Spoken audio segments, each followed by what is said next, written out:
There's no need to label these things. Anyway, but yeah, so we're on King's Row, which inherently I keep on feeling this map is one of the best places for the triple composition. And man, the side, oh man, they are running the exact same comp I just cast, I think, earlier today, where they're going to be running the Ana, but they are going to be running on defense with the Mei and the Reaper, trying to counteract the potential, triple tank composition that may come up on the other side. And the reason why this works is because you can separate, and all of a sudden you separate a solo tank into a Reaper, and Reaper has a lot easier of a job to do it. Yeah, this is the theory crafting that goes back, and I mentioned it in the last set, that when people were having trouble dealing with double Winston, I always thought, like, well, why don't you just throw a Mei and a Reaper in there? A Reaper can frontline a Winston pretty easily. You can cut him up with a Mei, and this is exactly the theory crafting that we saw when double Winston and double tank play was really prevalent. So, interesting to see it brought back in this, and especially, I mean, on this map, right? Mei with the walls here just denying entry is so good. We'll see if it works out for him. Yeah, and on the side of the offense, they are running a slight variation. They're running the triple support, double tank Hanzo, so they're not running triple tank composition, but at the same time, I don't think that should really affect them that much. They're going to be having Butcher. Yeah. Oh yeah, Butcher immediately switches over, so that's a great thing. But that Diva variation will be very good at, either getting out of that Mei wall specifically, and I think they exactly kind of predicted it, but they got trapped out anyway, so but Wanzu takes out Mei, but Butcher does die himself, which is fine. So that's 5 for 5, which I think you're okay with rolling forward. But Spree does take down Wanzu at the end of it, and that means the offense is going to be stalled out a little bit. They should be cutting back a little more, and I think they're fine with it. I think they're fine with what exactly they took, because they know there will be a small amount of time when I think Mei is walking back to the point they will have a slight advantage, numbers advantage, and right now they're pushing up. Yeah, they have this Ana ult at the ready whenever they feel like using it. They do get some good positioning already on the point. Who's going to be the target for this Ana ult? It's got to be this Reinhardt, right? He comes to the front lines. They do end up using the Ana ult. Where did it go? I think it might have hit, yeah, a little bit delayed there as it did come out from both sides, but Logic's able to clean up with the Death Blossom. Now he is on the chase for this front line. Watts and Logic clean up everything there. So the initiation was actually nice, and they just mechanically got outdueled there. Yeah, but I do think on the side of defense, they did burn a little bit, like a lot. I don't think you needed the nano boost in addition to, having that clear. But Relax is on the other side now, slightly different, is able to separate, the big threats. Support play goes down, so that's immediately you're on it, your big crux of your entire composition. Going down super early, which is exactly why you want that Mei composition. And they're just pushing for broke right now. They don't care that everyone else is still full health, and they potentially could be pushing into a lot of defensive units rezzing. But that's fine with them. They're going to stay out here. They're going to force them back, and now there's only 2 minutes and 17 seconds left. Yeah, that push just got completely shut down, and it's nice for the defense to be able to shut it down like that, because now they're going to have ultimates here, whereas the window is closing down. Here comes a nice ice wall. No, it just blocks everyone out. Not what they wanted, actually. They wanted to get that Zarya in alone, so a little bit of a misclick there, but the Blizzard's going to come in behind it. Do they have the horses to really bring this back here? Logix does get a kill there on Sound Barrier here. Reels is asleep on the ground. Transcend did come in pretty late. Logix clearing the area. 4K on that Death Blossom. It's been all bad. It's been all bad for Triple E.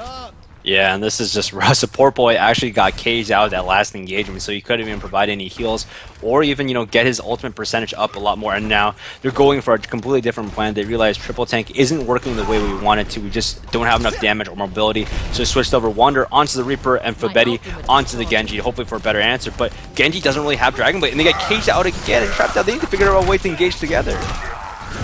Yeah, at some point you have to try to rotate through the top hotel, which still has its own bit of problems, or just maybe speed boost in, but right now the engagement has been an issue for them. They were able to get in once as a full team, but were cleaned up immediately after. They're going to be pushing into a Sound Barrier, in a Blizzard, in a Graviton. Not ideal situations. However, they are going to have their own Ana boost up, so that is something that can break jokes. Yeah, now they are finally rotating through the hotel. This can still be stopped by a Mei Ice Wall, but it does seem a little easier for a team to get in at the very least. Yeah, in fact, everyone was able to get out, but they go right into a Graviton Surge, so that's not exactly possible, but that backup Graviton Surge in response is able to take out enough, but that Blizzard is able to isolate so many of those threats, and that's such a good Blizzard from there, because they know, hey, we're trapped in the Graviton Surge, and you're going to try engaging on us, that's fine, we're going to put it down and as immediate response, and we know you can't answer it because it pierces shields right now, so very good response from them, and because Mei is no longer here, they do have Logic in the flank position to take a similar role from there. Sure, you're not going to cage anyone else, but you are going to go in the backline, and that Nano Boost in the backline, Genji is going to be so much of a threat, but they respond immediately with a Now with Reinhardt, who takes down Babetti, almost doing it a little better than whatever he's able to do. And this is ridiculous. When your Nano Boost beats out their Nano Boost, like, what can you do in response?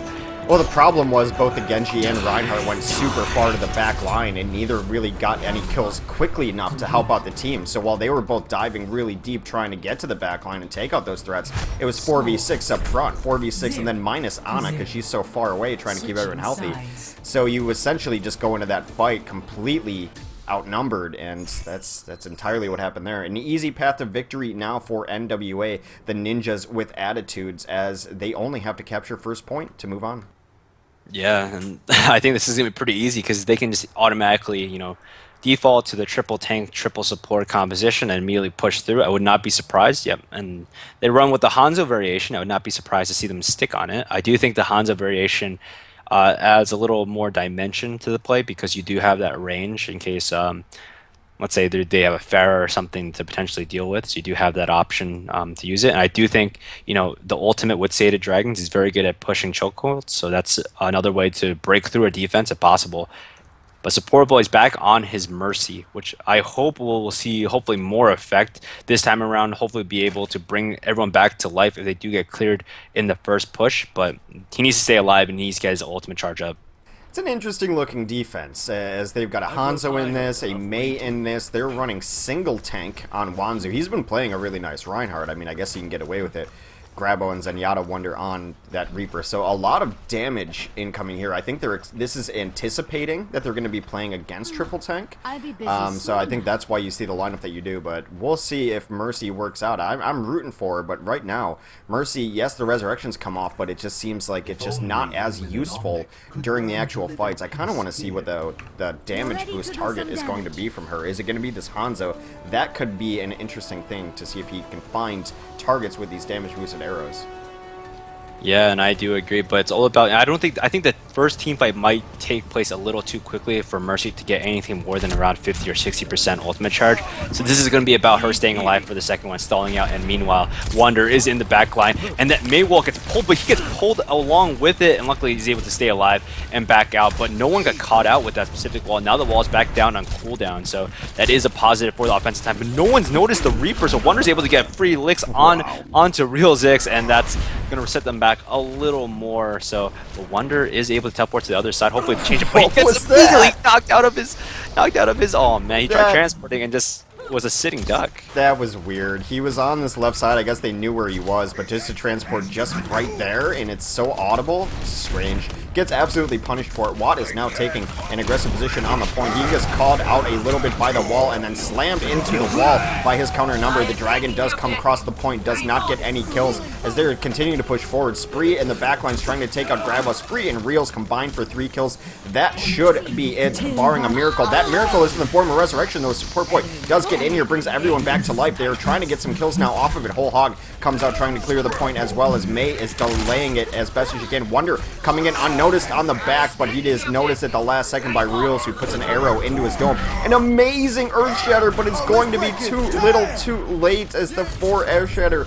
No one alive on his team to help him clean up. That is Ninjas with Attitudes taking first point with attitude. Yeah, and that honestly that looks so good, but that res just didn't do enough. Mercy got taken out immediately afterwards. So you gotta think about this. Even if you do get a 4-man or 5-man res and bring them all back, so it's a 6v6, if you die immediately, that immediately returns the fight into a 5v6. You don't have as much healing anymore. So it's a trade factor, and I mean Watt was a menace on this round. Yeah, he played really well. Just look at the alt charge. The alt charge going so hard. This is when you said that you probably didn't have to use this Ana boost, but it's also kind of in the realm of ultimates of like, I'll just use it. I'll have it up when I need it again next anyway, so it's not that big of a deal. Yeah, and it's back so quickly, so it's not, I feel like the Mei edition on this map is a really cool variation. I think it's a good look at how 3-3 can potentially evolve into other variations. I think that teams need to start looking at, hey, when do we use D.Va in this composition? Or when do we rotate to a 4-tank setup? Or when do we put Mei and who do we take out for? So, you know, 3-3 I think is rather brainless if it just functions as is. But if teams start making adaptations and start trying to sub in different parts for it to create a better composition, I definitely think it could be something that the meta can grow on. I would tend to agree. Just right now, I think Mercy's in a tough spot, as you mentioned. Just the pure numbers advantage. Even when she comes back, if you bring up 5, which is the best you can do as Mercy, you're very likely dying in that. And always the best Mercies were the ones who were resurrecting and staying alive afterwards. Nap Time actually comes to mind as someone who was always super slippery as far as rezzing and getting out alive so that they could still fight a 6v6. So right now, Mercy in the meta is interesting. I think that it's just she doesn't do enough, especially with Bio Grenade. She's a single target, and it looks tough for her right now. Teams have been toying around with trying to bring her in with this. I just don't know if she's necessarily the answer to the triple tank combinations and the compositions we've been seeing. And right there, the last couple sets have been a pretty decent example of why Mercy is not in it. Yeah, it's kind of upsetting because that does limit your support options more. Teams are starting to sub out Lucio a little more. I mean, I'm on the page where I think that movement speed advantage is always very strong. It's very broken overall, but 70% just doesn't do it anymore for certain like longer points because that initial speed boost just doesn't do all that much at the end of the day. So teams are rotating around away from Lucio, meaning that Zen and Ana also have more priority, and you kind of, if you want to run that triple tank, triple support, you got to think about, well, Lucio isn't always a must-have, but let's see how well, let's say a Mercy in the composition would work. So there's a lot of different options to work. I genuinely think that's why they're rotating more towards a 4 tank 2 support, is because they look at it and go, well, we only really need like a Zen and an Ana. Like we really don't need any other options on there, or we like Ana plus something else. So it's a good mix at the end of the day, and definitely excited to see what teams bring moving forward. Yeah, I just hope that we don't end up in a situation where everyone just runs triple and that's all you run all the time forever, and then maybe a team has a slight wrinkle on it. But it does seem like even this style of composition is something that it's not a composition that you run from first to last. You are peppering in different stuff as you go through stages, which is always good. There were some times in Overwatch where you ran the exact same thing from first point to last point, which I think is just antithetical to how the game is designed and how it should be played. So it's been interesting with triple tank, triple support. There are a lot of teams that disdain it. Yesterday, Ninjas in Pajamas ran 4 tank to support. That's how strong they believe in the tank prowess of the Overwatch heroes. So it has definitely been interesting, and as we'll move through the day, we'll see what teams are going to adopt it or not. When you're in these early levels, a lot of teams are playing non-meta, non-standard. So maybe that's why you're seeing some of the Mercy play. I would expect this NWA team to continue to go forward through this bracket today, as like you mentioned, there are a lot of strong players, and we'll see what they want to do as they adapt throughout. Yeah, I'm definitely excited to see how they move on.